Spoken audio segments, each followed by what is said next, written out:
Assalamualaikum warahmatullahi wabarakatuh. Waalaikumsalam. Saya CGP Angkatan 7, Nur Laila SPD dari SMP Negeri 1 Bulakamba, Kabupaten Brebes.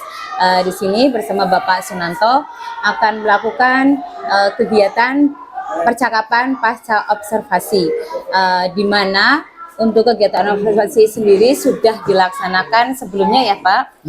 Nah, di sini juga ada Bapak pengajar praktik saya, Pak Endro Suprianto, yang nantinya akan melihat dan membimbing kami dalam kegiatan pasca observasi ini. Baiklah Pak Nanto, bisa kita mulai ya Pak? Ya. Terima kasih Pak Nanto. Kemarin kan saya sudah masuk kelas Bapak dan melakukan observasi. Nah, pada saat diobservasi ada saya di kelas, gimana perasaannya Pak? Perasaannya agak grogi. Oh iya. Biasanya kan saya ngajar tidak ada yang observasi. Iya. Ada yang observasi jadi agak grogi. Iya. Jadi apa yang kadangkala apa yang sudah saya persiapkan dengan baik, karena ada rasa grogi itu akhirnya ada sesuatu yang yang kurang gitu, yang harusnya maksimal jadi kurang maksimal. Oh iya gitu. Tapi kemarin saya lihat sudah luar biasa kok Pak ya di kelas ya. Nah, saya lihat di sini ketika Bapak melakukan pembelajaran di kelas ya Pak, saya melihat ada tujuan pembelajaran. Kira-kira tujuan pembelajarannya apa sih Pak kemarin? Ya, jadi ketika kemarin saya mengajar itu tujuan pembelajarannya itu menentukan peluang teoretik dengan penuh kesadaran diri. Kemudian yang kedua adalah menyelesaikan masalah-masalah yang berkait dengan peluang teoretik untuk menumbuhkan keterampilan berrelasi. Oke, iya. Nah, dari tujuan pembelajaran yang tadi Bapak sampaikan, kira-kira apakah sudah direalisasikan atau sudah disampaikan anak-anak, Pak? Ya, jadi dari dua tujuan itu secara kalau di dalam bentuk angka itu berarti sudah mencapai angka 8, sudah terlaksana, yaitu anak dengan kesadaran diri bisa mencermati buku, pada saat itu mencermati materi dengan baik, kemudian pada saat belajar kelompok mereka sudah menunjukkan kemampuan berrelasi untuk menyelesaikan soal-soal yang terkait dengan peluang teoretik. Oh iya, bagus sekali.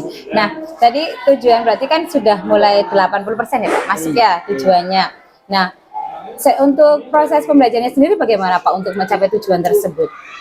Proses pembelajarannya berjalan dengan lancar, tidak ada hambatan, meskipun di situ saya masih melihat ada beberapa siswa yang kurang aktif. Nah, mengapa saya menyebutnya pada angka 8? Karena ada beberapa siswa yang masih kurang aktif, belum bisa mengikuti kegiatan dengan baik. Nah, ini proses pembelajarannya. Jadi dari mulai pendahuluan, proses pembelajarannya mulai dari pendahuluan, kemudian dari kegiatan itu, kemudian dari penutup. Kemudian strategi yang saya gunakan di pembelajaran itu yaitu strategi pembelajaran berbasis masalah. Iya. Selain itu ada lagi nggak Pak? Maksudnya selain berbasis masalah, mungkin ada pembelajaran proses yang lain? Ya, jadi selain berbasis masalah, saya juga menerapkan pembelajaran diferensiasi, karena pelajaran diferensiasi ini kan sedang ngetren-ngetrennya. Jadi saya mencobalah, mencoba di kelas pembelajaran diferensi, yaitu diferensiasi konten. Oh iya, bagus sekali. Nah, dari tadi PBL, kemudian dari diferensiasi sendiri, keberhasilan PBL sejauh mana prosesnya di kelas, juga diferensiasinya Pak? Keberhasilannya? Iya, maksudnya proses di kelasnya bagaimana untuk PBL-nya sendiri? Jadi sesuai dengan yang diamati oleh Bu Lela sendiri di kelas itu, pada pelaksanaannya di PBL-nya sudah memenuhi sintak dari PBL.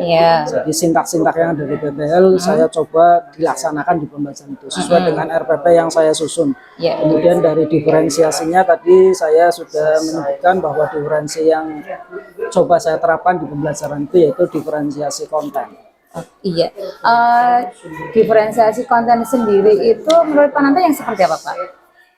Jadi diferensiasi konten itu diferensi yang berdasarkan penguasaan materi dari siswa. Jadi untuk mengetahui penguasaan materi siswa ini, saya itu melaksanakan pembelajaran diawali dengan kuis awal. Kuis awal ini tujuannya untuk mengetahui kesiapan siswa. Jadi siswa mana yang sudah siap, siswa mana yang belum, dan siswa mana yang sedang-sedang saja. Maka di pembelajaran itu saya bagi menjadi 3 kelompok. Kelompok yang belum siap, kelompok yang sedang, kemudian kelompok yang sudah siap. Itu saya bagi seperti itu berdasarkan nilai kuis awal. Nah, itu untuk mencapai tujuan dari pembelajaran untuk melaksanakan pembelajaran diferensiasi konten yang menurut saya gitu. Tadi menurut Harisnya Prananto konten itu berarti membagi anak berdasarkan kemampuannya ya Pak, kesiapan awalnya memahami konsep belajarnya. Kira-kira keberhasilannya sendiri di kelas ketika anak melaksanakan diferensiasi konten tadi berapa persen? Apa mungkin ada penilaiannya mungkin Pak di kelas seperti apa gitu untuk mengetahui bahwa anak itu benar-benar melaksanakan diferensiasi yang seperti yang Bapak inginkan begitu? Ya, jadi ketika saya menerapkan ini di kelas ternyata kebanyakan siswa itu pada posisi sedang, sehingga akhirnya kelompok banyak sekali di sedang, di rendah sedikit, di rendah banyak, di sedang lebih banyak, di yang tinggi, nilai yang tinggi itu sedikit. Itu ketika saya memperoleh kuis awal, hasil dari kuis awalnya seperti itu. Jadi posisi anak itu pada posisi sedang. Nah, akhirnya saya gridnya saya turunkan lagi. Yang posisi rendah itu biar jumlahnya berimbang antara yang rendah, sedang, dan itu gridnya saya turunkan lagi biar kelompok itu tidak menumpuk di kelompok sedang. Itu yang terjadi di pembelajaran tersebut. Nah, menurut Bapak tadi kan sudah ada yang grade-grade-nya ya, dibagi grade sedang, tinggi, kemudian rendah. Nah, kalau begitu dengan proses tadi diferensiasi yang Bapak lakukan berarti sudah sejauh mana mendekati keberhasilannya? Apakah sudah benar-benar berhasil sesuai atau? Nah, itu makanya saya mengatakan 80% karena saya belum bisa melaksanakan diferensiasi konten sepenuhnya sampai 100%. Karena itu tadi kenyataannya, karena ada penumpukan kelompok yang seharusnya menurut teori kalau kelompok sedangnya itu banyak sekali, ya kelompok sedang itu tetap dijadikan satu tapi dibagi 2. Jadi nanti kelompok tinggi biarkan, kelompok rendah biarkan, kelompok sedangnya yang ini tetap tidak boleh dimasukkan ke kelompok yang tinggi. Tapi kan karena biar tempat duduknya itu merata, akhirnya saya masukkan kelompok sedangnya separuh masuk ke kelompok tinggi. Tapi sebenarnya itu siswa yang kelompok sedang, bukan kelompok yang tinggi. Jadi saya pisahkan, meskipun dia duduk di kelompok tinggi, tapi saya pisahkan. Tidak di sepenuhnya lah sebagai kelompok tinggi itu tidak. Iya, betul. Kemarin saya juga lihat seperti itu, bagus sekali ya Pak. Kemudian mengenai prosesnya nih Pak, dari diferensiasi tadi, kan tadi Bapak baru mengatakan adanya diferensiasi konten. Nah, bagaimana dengan yang lainnya? Apakah Bapak melakukan diferensiasi yang lain di kelas kemarin? Menurut Bapak, apakah hanya Bapak melakukan itu diferensiasi konten atau bagaimana? Mungkin ada prosesnya, mungkin ada produk. Nah, kalau produk tidak, karena tidak sampai berarti tidak ada ya Pak. Mungkin di prosesnya ada, tapi penekanan saya pada kontennya, karena memang di RPP-nya saya penekanannya pengembangan diri yang coba saya kembangkan adalah pada diferensiasi konten. Mungkin prosesnya ada, karena saya melakukan proses yang berbeda. Misalnya pada yang kelompok rendah itu saya melakukan bimbingan secara penuh. Kemudian pada yang sedang itu sedikit, kalau yang tinggi itu kan tidak saya bimbing. Itu mungkin ada proses seperti itu. Di situ berarti itu masuk ke proses ya Pak. Iya, bagus sekali. Iya. Berarti apa yang Pak Nanto kemarin memang menurut saya juga seperti itu Pak. Jadi bahwa ketika Bapak melakukan pembimbingan ya Pak, itu termasuk proses ya Pak. Iya, benar sekali. Nah, kemudian gini Pak, dalam proses tadi penilaian apa yang tadi belum Bapak jawab nih Pak? Kira-kira apa sih maksudnya untuk strategi termasuk tadi melaksanakan sesintak? Apakah ada penilaian yang belum penilaiannya yang dilakukan di kelas gitu Pak? Penilaian. Iya, apakah melakukan penilaian individu atau kelompok atau bagaimana Pak? Di akhir pembelajaran saya melakukan penilaian, yaitu penilaian pengetahuan. Oh iya. Penilaian pengetahuan. Itu di akhir sebelum pembelajaran itu ada, sebelum masuk ke sesi penutup itu saya akhiri setelah anak-anak itu presentasi, karena ada yang presentasi, kemudian setelah presentasi selesai ada penguatan di situ. Setelah itu baru saya melakukan penilaian. Nilainya adalah penilaian pengetahuan. Ya, oke, iya bagus sekali ya Pak. Nah, kemudian begini, Bapak sudah melakukan penilaian di awal, tadi sudah melakukan PBL, diferensiasi juga ada. Nah, kemudian bagaimana dengan budaya positifnya Pak? Diterapkan tidak kemarin kayaknya? Budaya positif saya terapkan. Ya, nanti Bu Laila bisa lihat lagi rekamannya di situ. Saya menerapkan budaya positif, yaitu di awal saya membuat bersama siswa membuat kesepakatan kelas. Iya betul ya, sudah saya lihat ya, memang benar Pak ya. Jadi ada kesempatan kelas ya sebagai penerapan. Untuk pembelajaran ini yang lain mungkin berkaitan dengan sosialnya. Sosialnya tadi ada dua, ya. Sosial emosional kan tadi ada dua. Yang pertama adalah kesadaran diri, ketika anak mempelajari materi secara mandiri, itu masuk dalam kesadaran diri. Kemudian ketika anak-anak itu berkelompok, kemudian berdiskusi menyelesaikan masalah, itu keterampilan berrelasi. Jadi ada dua untuk penerapan dari kompetensi sosial emosionalnya, ada dua yang saya terapkan. Kok saya kemarin lihat ini ya Pak, Bapak itu meminta anak-anak untuk mengambil nafas, mengangkat tangan itu loh Pak, yang membuang bulan gitu. Nah itu termasuk yang apa itu Pak, dalam proses apa? Berarti itu mindfulness. Mindfulness ya. Itu kegiatan di awal, di awal pembelajaran setelah berdoa. Itu kegiatan awal yang saya lakukan ada dua, yaitu yang pertama berdoa, yang kedua mindfulness.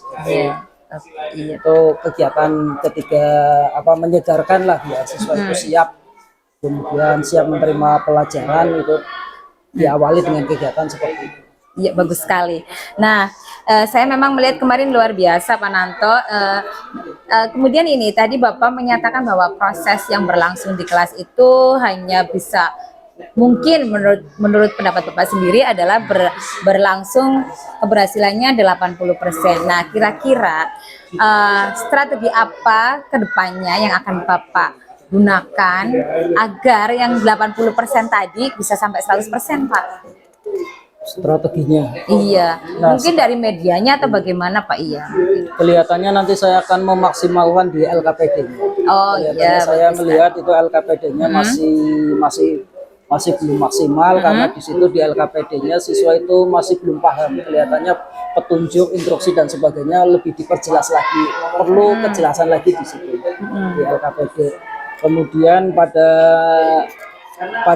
diferensiasinya mungkin harus ditambah dengan diferensi produk misalnya, sehingga nanti siswa lebih siap lagi. Kan biasanya kalau siswa disuruh nanti anak-anak mau bawa ini ya, itu kan biasanya siswa lebih siap. Ini saya mau belajar apa sih ya, itu kan biasanya lebih siap, sehingga nanti nilai kuis awalnya itu akan lebih nilainya tidak ngeblok di kelompok tengah ataupun kelompok rendah. Oh, berarti ini mungkin ya, anak itu membawa peraga sendiri atau bagaimana Pak?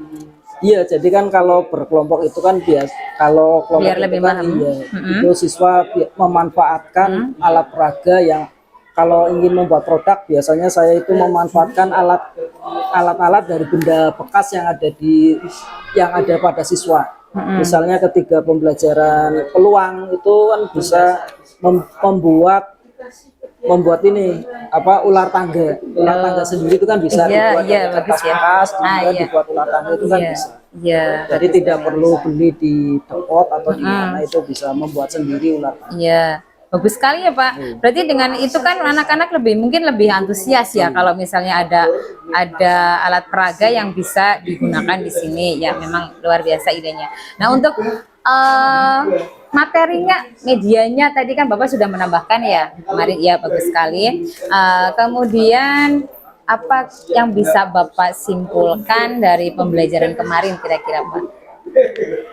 Menurut Bapak, iya. Kesimpulannya pada pembelajaran kemarin itu anak-anak itu sudah bisa mengungkapkan tentang materinya. Karena ketika di materi kesimpulan itu ada siswa yang langsung angkat tangan kemudian menyebutkan apa itu peluang teoretik.